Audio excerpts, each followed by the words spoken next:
Hello and a very warm welcome to our Women's Day special episode of Colors of India. This week, we celebrate the achievements of the modern Indian woman, listing out a few inspiring personalities. We begin with legendary Bharatnatyam dancer Geeta Chandran, followed by singer Parvati Bose, a celebration of Indian women entrepreneurs and some mouth-watering Bengali cuisine. The 8th of March is recognized worldwide as International Women's Day. So dedicating it to the women folk, we tell you stories of women who've made a name for themselves, overcoming mindset hurdles in the way.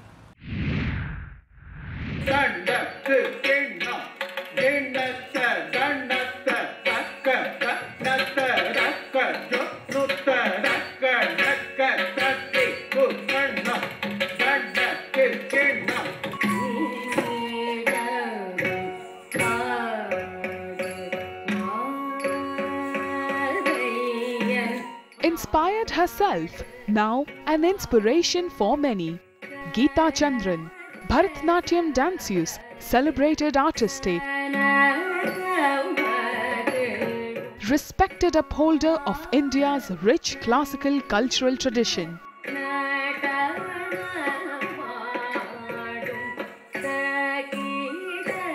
Geeta's Natyavriksha dance company inspires young talent to take the torch forward with poise and a buoyant self-confidence. Dance is a way of life. It's not as though it's a hobby class, you can go in and out of it. It's something that has to be, if you don't dance a day, you should feel, the body should feel different. And if you feel bad and guilty about it, so it's so much part of the psyche of a dancer. So I think that's why these children are a bundle of energy. Dance is something that gives whatever you want from it, because as I always said, it brings together so many elements. It brings together aesthetics, philosophy, mythology, music, rhythm, beautiful hastas, aesthetic costumes. I mean, name it in India and it's there in the dance. Jewelry, so yoga, yogic postures. So I think it's what you want out of the dance you get, and you relate to that.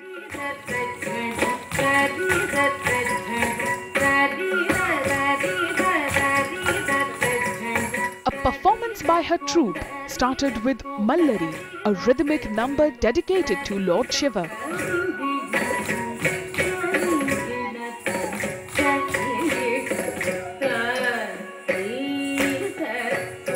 Every move reflecting a synchronized assuredness alongside a self-reliant skill and in-depth knowledge of the genre.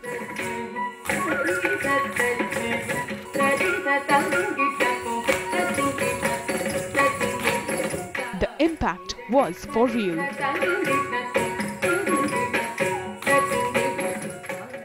Being a woman and doing this dance form, it just reassures you that the bonding between women in different arenas in life is so important. It gives you courage, it gives you a sense of confidence, it brings you together, and it makes you present your art form, your creativity on stage, which is so well appreciated by all.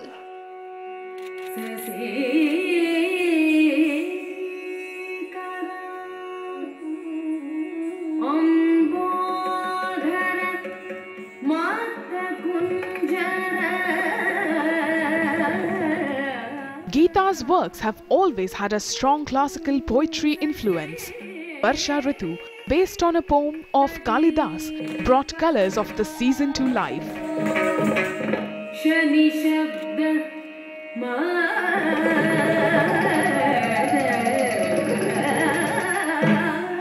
Costume, makeup, stage lighting, everything went into creating the magic of the evening.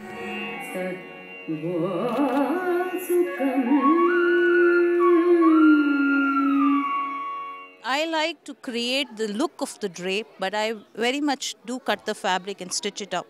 The look is that it's soft draped, and we try to get that too. And the colors are festive, the colors are bright. It is after rains, it's a flower blooming, it's ras, it's romance, it's vivid colors, and the freshness of the palette is there, and the gradation of mood is there. The color actually tells a story, from shocking pink to purple, the way it moves. It's the journey that the artist is was making.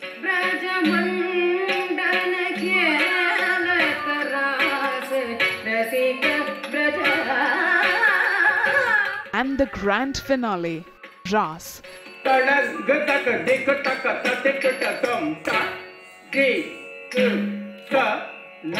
Created by Geeta Chandran herself, Radha Krishna, a centuries-old favorite,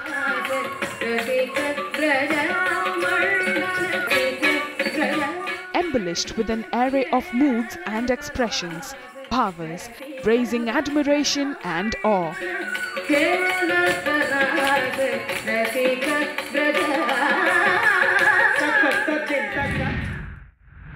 Geeta Chandran started out as an eager student of Bharatanatyam.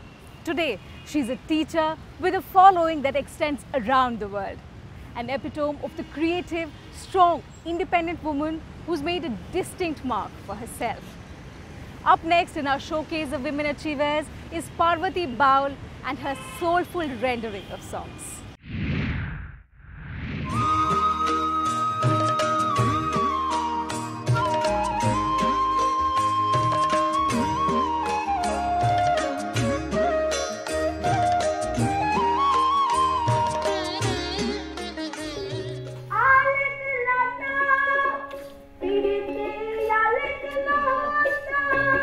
An unassuming petite simplicity, yet Parvati Bose's honey-smooth, velvety voice opens out the silence, weaves a vocal magic.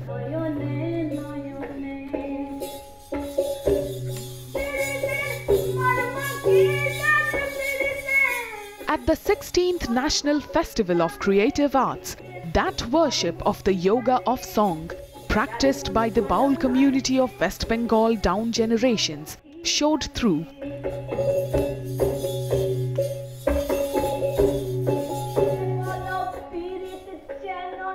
Parvati had trained at Rabindranath Tagore's Shantiniketan and with her guru, sharpening inherent singing, dancing and storytelling skills.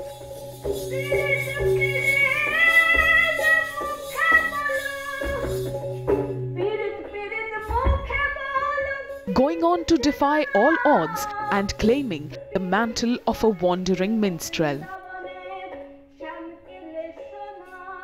For a woman, it is much more difficult to cross the barriers of, it's much more, they have to be extraordinary to really to stand individually independent in the world where it is basically dominated by men, honestly. And so the women, but at the same time, women has the capacity of carrying on the tradition, because women has a natural quality of nurturing and also sincerity and dedication.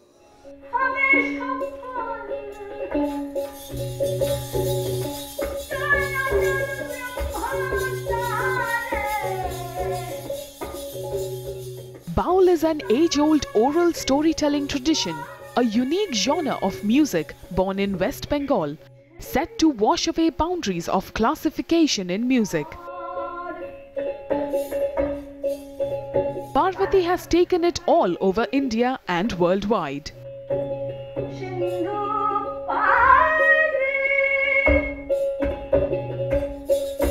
From boldly abandoning established society to join Bengal's mystic wandering poets, she now hosts her own concerts. Moner Manush deals with the finer nuances of this rich tradition. Like this song about having a good heart, teaching valuable life lessons.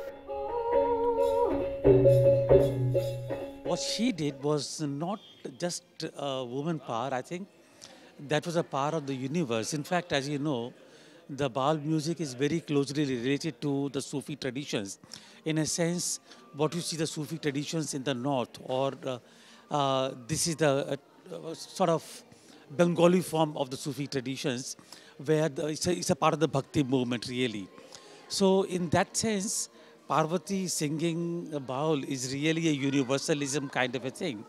I will not want to divide or fragment music into the men versus women issue, but naturally, if you look at today's music spectrum, it's impossible to have what we have in terms of art and culture without women, really.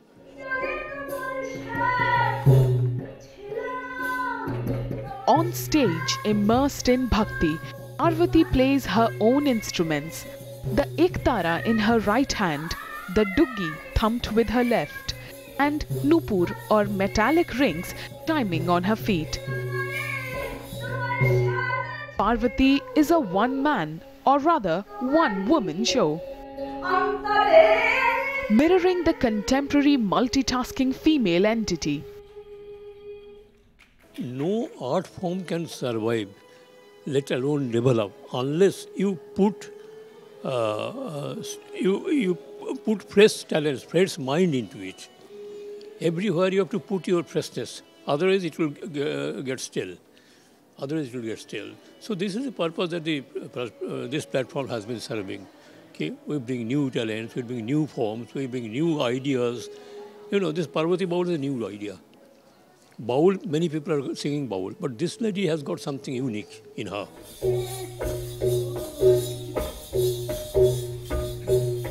Elements of Sufism, Vaishnavism and Buddhism shine through, with the overarching theme being love for mankind. Quite a performance. It's difficult not to be submerged in that soothing voice. With that, we head into a very short break. We'll be right back. After the break, we showcase the multiple roles played by the modern Indian woman and some yummy delights from Bengal. Welcome back. Now we talk about multiple roles played by women. They are mothers, daughters, sisters, wives, just to name a few. And today, we also see them in power roles where they have become the bread earners. Take a look at our rendezvous with some of the Indian women entrepreneurs.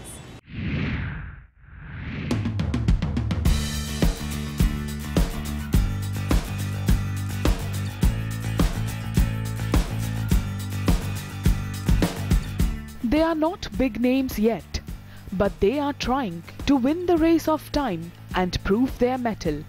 And meeting them made me feel that these women are already winners.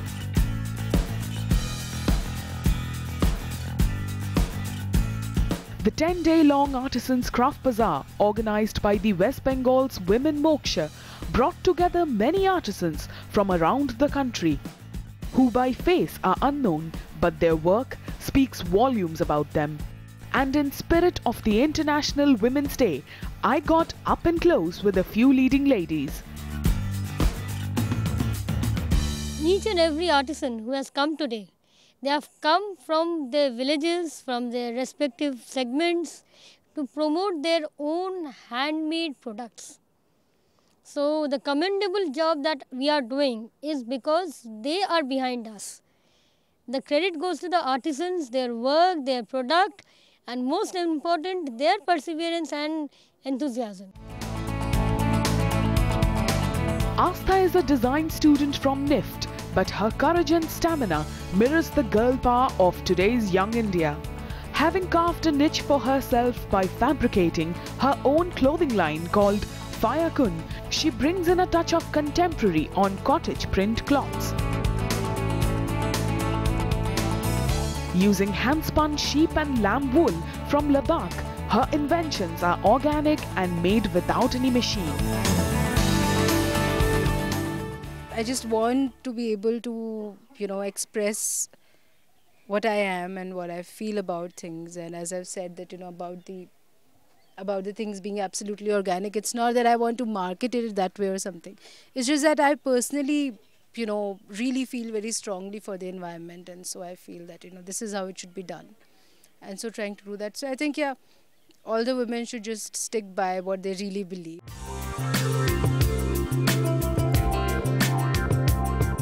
The sari is the one clothing that is beautiful and powerful at the same time. Tanu gives her collection her own name. Delving with her into the intricately woven world of fabric, she tells me about the fine nuances kept in mind while making these 9-yard wonders.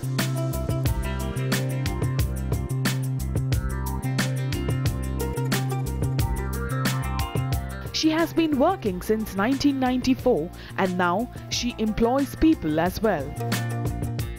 You should do what you want to, and you should be confident about doing what you want to do. And I believe that will just take you far away, and you'll definitely reach somewhere.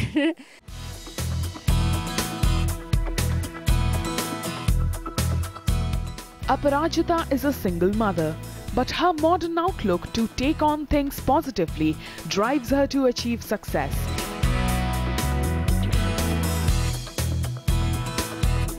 A design student from Ahmedabad, she has been an entrepreneur since 1980s.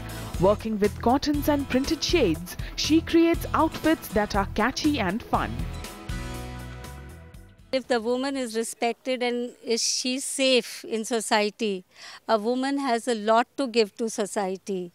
If you look at it, women are the ones who handle the house, the children's education, they look after the house, and they are even going out and working professionally.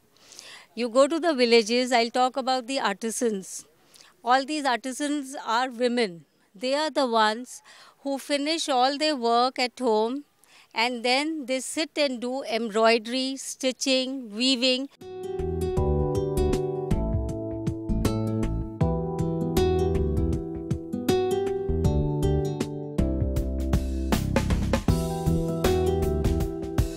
Katha is one of the most popular forms of embroidery done by rural women and liked by all. Hasna Hana has been at it since a long time and she shows me some of her most treasured items. Anjana stands as inspiration, making her living out of jute creations. She declares that age has nothing to do with success. জুটের তো এখন সমস্যা আছে, তারপরে করতে করতে করতে করতে আইডিয়া, নানা রকম ডিজাইন, নানাভাবে কিভাবে করা যায়, সে কাজগুলো তো খুবই আনন্দদায়ক। আর এইরকমভাবে 10 জনের সঙ্গে পরিচিতি, আর উইমেন্স ডে এরকম আজকে একটা দিনে মহিলাদের সবসময় তাদের একটা এনকারেজ করা, এই জায়গায় কত লোকের সঙ্গে পরিচিতি, কত ভালো লাগে।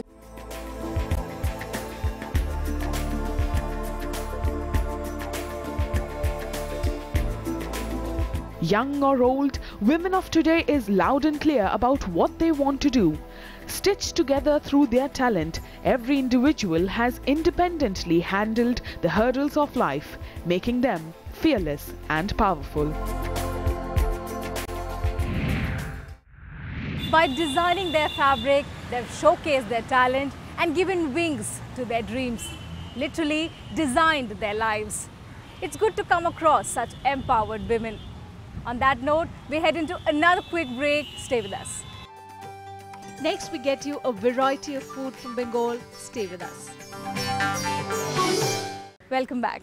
So as we head into our last segment now, get set for some visual come culinary delights. As part of the Artisans Craft Bazaar, which is celebrating Swami Vivekananda's birth anniversary, my colleague Shubhra goes to town to capture the flavors. Hello and welcome to Food Trail with me, Shubhra Mukherjee. This time I'm at IGNCA and the whiff of good old Bengali cuisine has drawn me in. So let's explore what's in offer.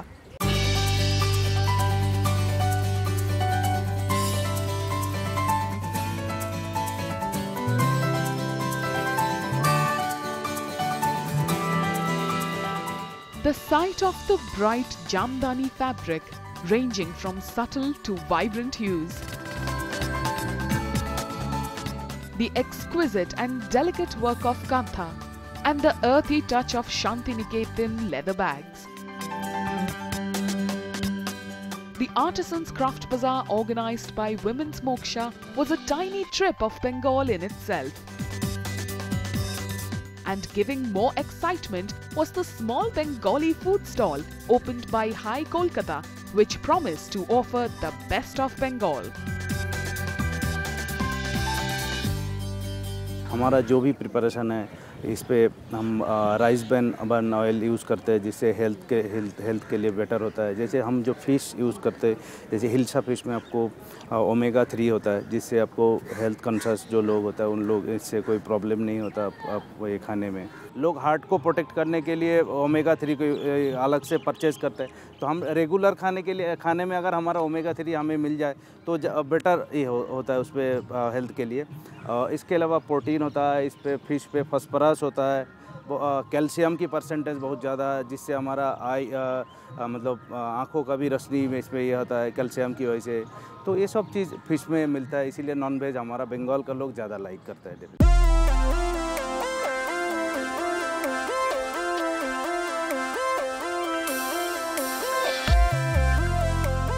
Such an offering couldn't be missed for anything, and that showed as many people flocked to get a taste of amazing delicacies like the rasgulla, the ghugni or the chickpea curry, platters of fish and rice and much more. And among the flock, I spot familiar faces from the artistic fraternity taking time off and relishing a bite. Bengali rasgulla जो तो famous है, लेकिन खासियत ये यहाँ जो है वो गुड़ का, खजूर के गुड़ का है. So I am sitting in Delhi and enjoying the Calcutta weather and the food, both the things. Very delicious and nice. We were served with ghugni, very nice dish made up of chickpeas, and rasgullas, then drinks, and it was very nice.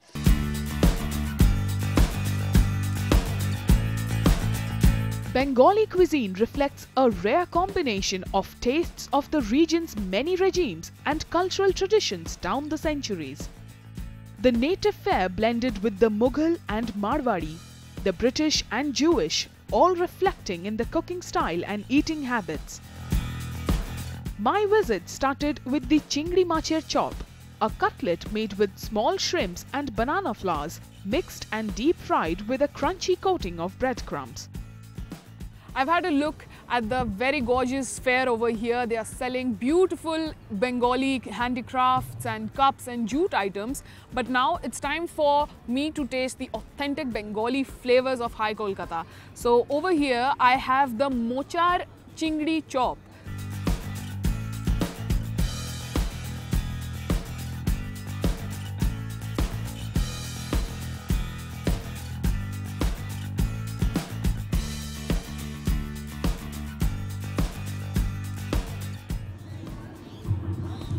I must say the chops over here, or the cutlets, they are very delicious. So tender, you can taste the tiny bits of shrimp. It's very sweet and nice.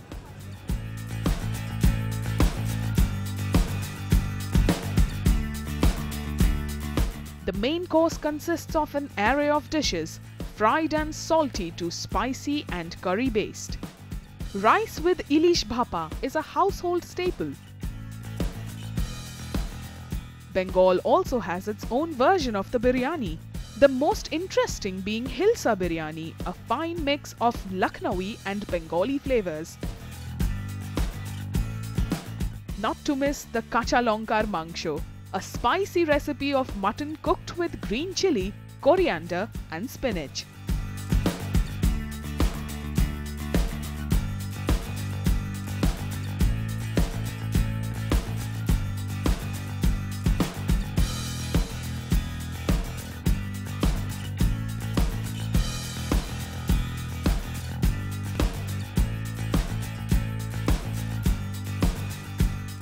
Now over here I've just tasted the Hilsa biryani.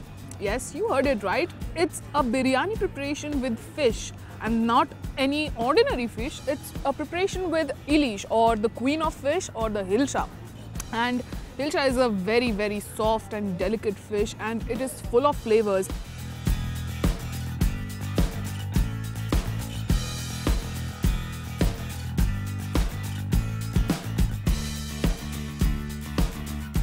I just tasted the kacha lonka mangsho, or what is called the green chili chicken. But it's actually not chili chicken, don't go on the name.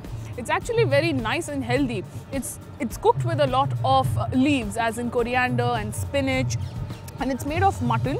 And I must say the mutton is so delicious. The flavors have infused the meat nicely and it's just very, very tender and very succulent. It's as of now, I've liked it the most.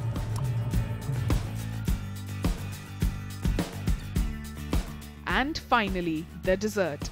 Here again there was lots to choose from, but I headed straight to my favorites, pineapple chutney and Nolen Guder Rasgulla.